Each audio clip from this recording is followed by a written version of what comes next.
Today I want to talk about something that has been a huge part of my life in the last couple of months, in particular, setting up a community project from scratch. At this stage I've gotten so much out of it that I never thought I would get out of it. Setting up a community project is not for the faint of heart.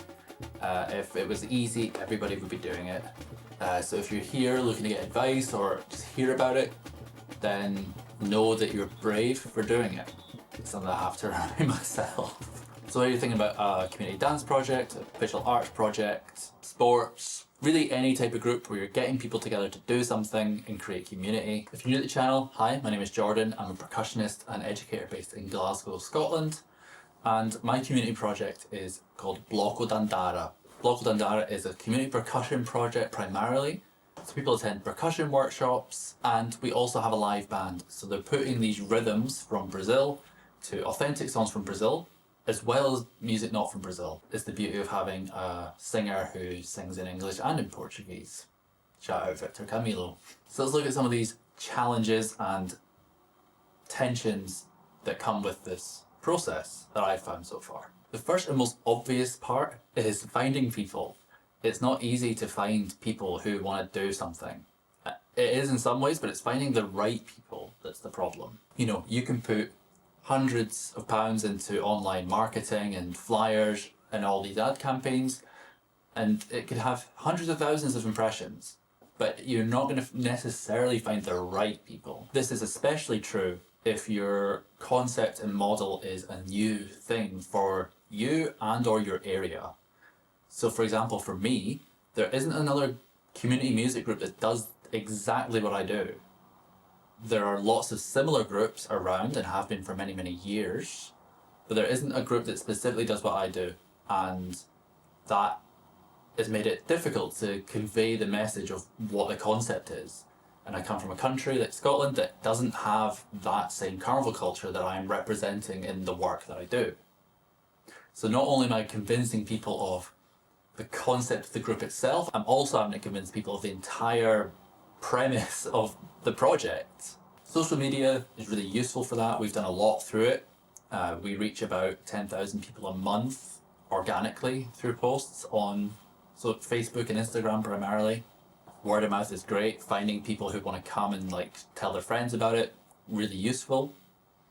But honestly, the biggest thing for us has just been continuing to do something and making a commitment and living up to it. We've only really got the budget to do one session per month, so that's what we're doing. We tell people well in advance when it's going to be and what to expect. The first two sessions that we kind of labelled more as a open day. As a community group, all of our sessions are open at all times. However, that branding brought in a lot more people than our regular workshops and rehearsals. 20 people in our first two sessions to about 7 or 8 in our most recent sessions. A lot of these people came to one of our first two sessions, had a great time, but if they're not able to commit to it, then they're not the right people, I think. Or they could be the right people, but just need that convincing or need that support to come along. Next up has been the biggest ball ache of the whole thing so far, and that's the money or lack thereof. So unless you're super lucky and get funding right away to run your community project, expect a lot of hours unpaid, a lot of favours, a lot of goodwill. Even if you do get funding to do it, there's still going to be all those things. As I'm sure we all know, living through cost of living and inflation crises across the entire world at this point, everything costs money and it sucks. And when you're not charging much or offering services for free, you're fronting all those costs yourself, which is really, really difficult and precarious. We've been very lucky in that we got a gig inquiry before we'd even started. So I just pulled a ragtag team together of musicians to play at this event, and that funded our startup costs, like our upfront costs. Then we got really lucky with our partner and former home, the Dream Machine in Glasgow, who gave us a massive discount on our first session. Those two factors helped us build up a bit of kitty to really continue the work that we're doing. And whilst we're not covering our bases at this point, we've still got those investments from early on. In addition, we've also taken on another couple of gigs, So we're starting to get a bit of traction in performing, which is helping us bring more money in to cover the costs of our community engagement. That being said, nobody's really been paid yet. We paid the people who did the first 2 gigs that we did, because those were just small teams. And that's it. Those are the only payments that people have received, including myself. So I'd find ways to soft launch your project and find ways to get money or do some fundraising straight off the bat. Sell people your idea, your vision for the long term, and what the impact of the project is going to be, or what you hope it's going to be. That will bring people in, and it'll bring that important cash flow in. We've just run a successful crowdfunder.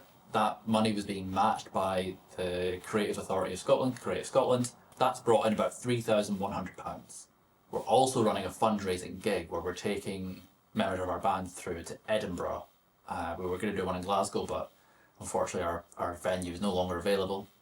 We're trying to find a new date. But we're going to host one here too. There's going to be lots of moments, particularly with the money, if you've got high outgoings, that's going to make you want to give up or think that it's impossible. Reach out to people. Call in as many favours as you can. It's very uncomfortable. I know better than most how uncomfortable that is. I hate that. You can't do it alone. It's a community project, ultimately. Involve people, reach out, delegate. You know, you can't run a community yourself. That's not a community. That's something entirely different. Time and energy is such a big problem also, that I'm still struggling with. I mean, I'm putting easily 30 plus hours a week unpaid into this project, from admin to research to spreadsheets to musical arrangements, marketing, all of these things. And it's difficult to manage that time and switch it off. Luckily, I've been freelance for a long time, so I'm able to kind of manage that a bit better than someone starting out who's not been self-employed. But effectively, Community Group is a business that you're running. It's very difficult to separate those things out. Over November, December, January, put in loads of time because we're getting our fundraising gigs ready. We had a couple of workshops, and we were launching our crowdfunder and promoting the crowdfunder. There's a lot of things to do at once.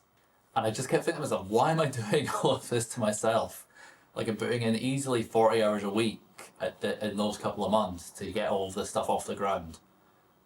And I wasn't getting that much time to be in the project. I wasn't getting that much time to be playing the music with other people, which is what it's all about. But those seldom moments where I got to do that were so worth it. So however you can engage with the community as frequently as possible without it being too overbearing is so important. Like, to be able to do the thing, that's the thing that's going to keep you going. I found a lot more peace in this process recently because we've been playing a lot more together because we've got these gigs coming up. So that's been important for me. Some practical advice in terms of time and energy. 1, really call in those favours to help you delegate things. 2, set really clear boundaries. Like, even if you need to schedule it into your calendar, like, these are the hours that I get to work on the project. Everything else, nothing else can be worked on in this time. This is precious, sacred time for the project, as well as having sacred, precious time off and away from it. As I just said, for all the moments that you're like, why am I doing this to myself? Am I really a masochist? Is this even worth it? So we're a week out of the first open day, which is very exciting and overwhelming. I'm struggling to enjoy the things that are going well when there are things that are not going so well coming up. The moments where it comes together, for me, it's been so worth it. Like, this project, Block of Dandara, has been a dream of mine for 5-6 years, probably longer when I think about it, but the specific concept that we're working with has been in my brain for 5 or 6 years, and now it's been happening, and I just get so much out of that. It's really rewarding. Just had the first Block of Dandara session. Block of Dandara exists. Now it's just a case of do it fucking so many more times. The mindset is so important. Thinking long term, a community project shouldn't be a flash in the pan and a really quick thing. It's something that's going to take time. Another mindset thing that I struggled with was imposter syndrome. I still kind of struggle with it. I remind myself with the very famous quote, which is, "If not you, then who?" Someone has to do this. This work that you want to do is too important not to exist. Someone has to do it. And if you're not going to do it, is anyone else going to step up and do it? Maybe not. So you should be the one to do it. As we know, it's so hard to do this work. So not everyone has the stomach for that. So being able to find peace in that, being able to lean into that feeling of, yeah, I'm the one who needs to do this. Nobody else is going to do this for me. Nobody else is going to do this for the people I want to reach.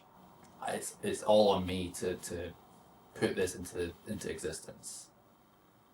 That should give you a lot of confidence and courage. As I said before, it's not easy and it's a very brave thing to do. If you're on this journey, I'd love to hear from you. Let me know what kind of project you're working on or what you'd like to work on. I wish you all the best in that process. And I hope this video has been useful for you. Thank you so much for watching, I really appreciate it. If you're interested in delivering community workshops, then I would recommend checking out this video here, which is all about setting up workshops. I think it'd be really useful for you. I hope to see you in the next video, and until then, take care, bye bye.